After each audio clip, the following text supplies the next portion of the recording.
Good evening, everybody. Hello? Hello. Good evening. My name is Routt Reigart. I'm the president of the board of Beyond Pesticides. I'm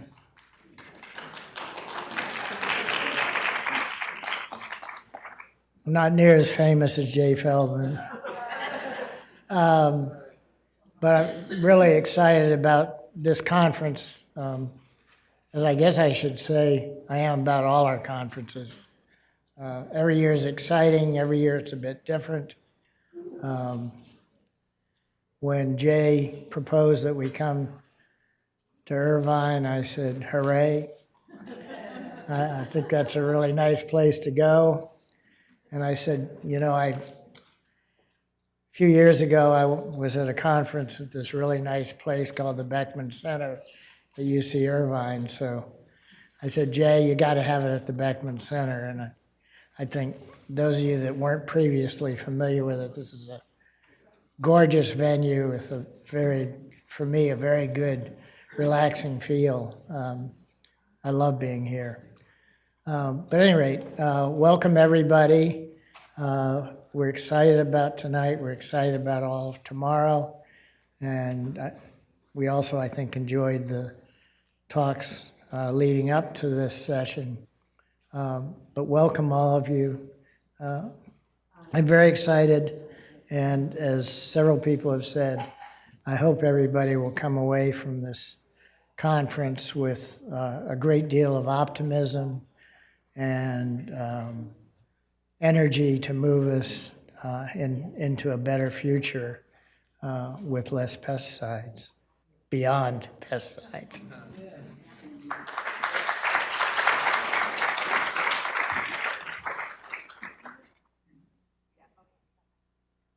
Hello, I'm Dean Baker. I'm a professor here at University of California, Irvine, and affiliated with the Center for Occupational and Environmental Health. I was actually the director of it for 23 years until recently. So we wanted to partner with Beyond Pesticides and locally with Non-Toxic Irvine, because we've been working with Non-Toxic Irvine during the past couple of years as they've been implementing their policies, trying to just play a backup role, I guess, because really the leadership by Kim and Bob has just been amazing, working with the city and the school district to try to accomplish what they've been able to accomplish. For those of you who aren't familiar with actually this building, I might mention, if you're not familiar with it, is actually the Western meeting place for the National Academy of Science Institute of Medicine.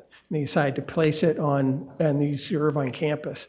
I think the relevance of that is that as part of the process of developing, I'll say, scientific consensus and hopefully pushing in the direction of better regulations and better understanding of health, is a process of there being publications and then summary studies and then meta-analysis, and then basically you try to move towards expert panels with consensus. And so the National Academy of Science and the Institute of Medicine periodically have played important roles, along with the American Academy of Pediatrics, in pushing forward understandings about the environmental health effects and making recommendations about strategies for studying health outcomes and pushing for better regulation. So I think it's a nice setting to be having the meeting here. Also, without taking too much of your time, because I think we have some excellent presentations coming up, I want to mention a little bit about the Center for Occupational and Environmental Health. It's here at UC Irvine. There's also similar centers at UCLA, UC San Francisco, UC Berkeley, and UC Davis. The centers were created by state law, which makes it somewhat unusual, in 1978, and placed in the University of California to provide permanent funding for research, training, and service in occupational and environmental health. We at UC Irvine have programs in occupational and environmental medicine. We train specialist doctors in the field. We also have graduate programs in exposure assessment, toxicology, and epidemiology. I think the poignancy of the story of the centers is they were actually funded by the state in reaction or response to an episode in the mid-1970s where workers at a plant in Northern California were exposed to dibromochloropropane, DBCP, which is a fumigant. The story basically unfolded. In fact, I chatted with a person who was involved in it, and Don Wharton, and he told me that, workers at this plant, they used to socialize with each other. They had a baseball team. And while they're out there playing baseball, a lot of their spouses would be sitting in the stands, and they got to chatting with each other and realized that none of them had kids.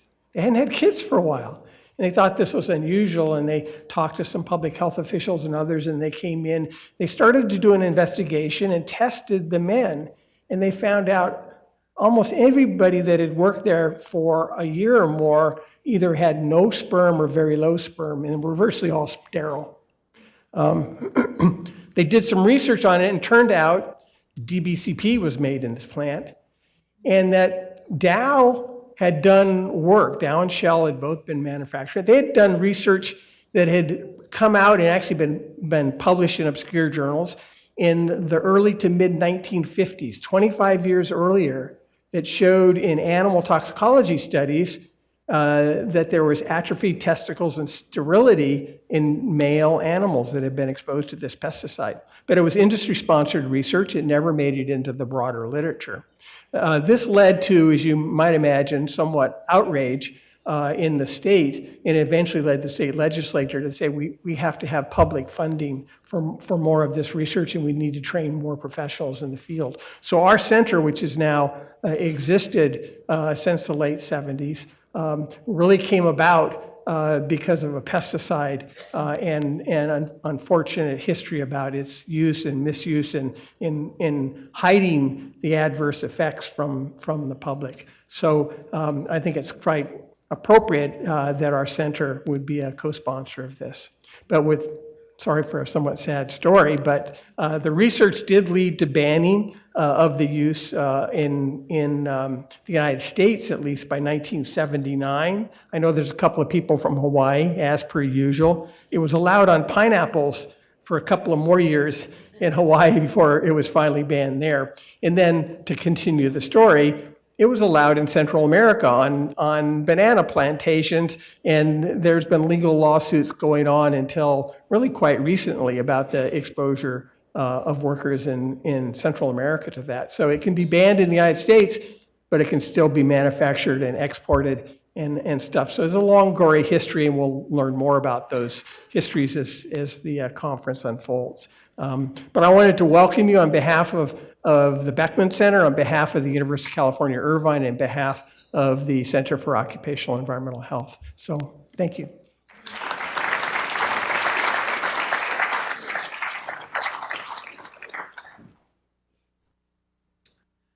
Welcome again. Thank you.